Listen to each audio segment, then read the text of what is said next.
फौज के मुंह तोड़ जवाब से भारत का जंगी जुनून खत्म हो गया। मोदी सरकार भीगी बिल्ली बन गया। पाक फौज के खौफ का शिकार भारतीय हुकूमत के अरब मुमालिक, बरतानिया, रूस, अमेरिका से राबते कशीदगी कम कराने की अपील कर दी। 5 भारतीय तैयारे और 7 ड्रोन गिरने से भारतीय स्टॉक मार्केट भी गिर गई।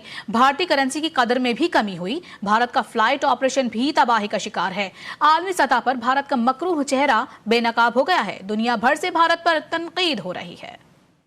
भारत का जंगी जुनून पाक फौज ने हवा में उड़ा दिया। पाकिस्तानी दिफा ने जंगी तैयारों और ड्रोन्स के साथ साथ भारत की मईशत और बैनुल-अक़वामी साख को मिट्टी में मिला दिया। अमेरिकी सदर डोनाल्ड ट्रंप ने भारत की जंगी जहारियत को शर्मनाक करार दिया। कहा कि ये भारत का पुराना वतीरा है। अमेरिकी वजीर खारजा ने कहा कि पाकिस्तान भारत के दरमियान कशीदगी पर नजर रखे हुए हैं। उम्मीद है ये सब जल्द खत्म हो। चीन पाकिस्तान की हिमायत में खुलकर सामने आया। भरपूर मजम्मत करते हुए अमन इस्तेहकाम के वसीतर मुफाद में काम करने का मुतालबा किया। अक़वाम मुत्तहिदा के सेक्रेटरी जनरल ने भी पाकिस्तान और भारत के दरमियान सूरत हाल पर तशवीश का इजहार किया। सब्र तहम्मुल की तलकीन भी की। मुत्तहिदा अरब अमारात के वजीर खारजा शेख अब्दुल्ला बिन जायद ने जोर दिया कि ऐसे इक़दामात से गुरेज किया जाए जो इलाकाई अमन के लिए खतरा हो। कशीदगी को बढ़ाने के बजाय सफारतकारी से मामलात को हल किया जाए। जापानी कैबिनेट सेक्रेटरी की जानिब से तशवीश का इजहार करते हुए कहा गया कि भारतीय हमला कशीदगी को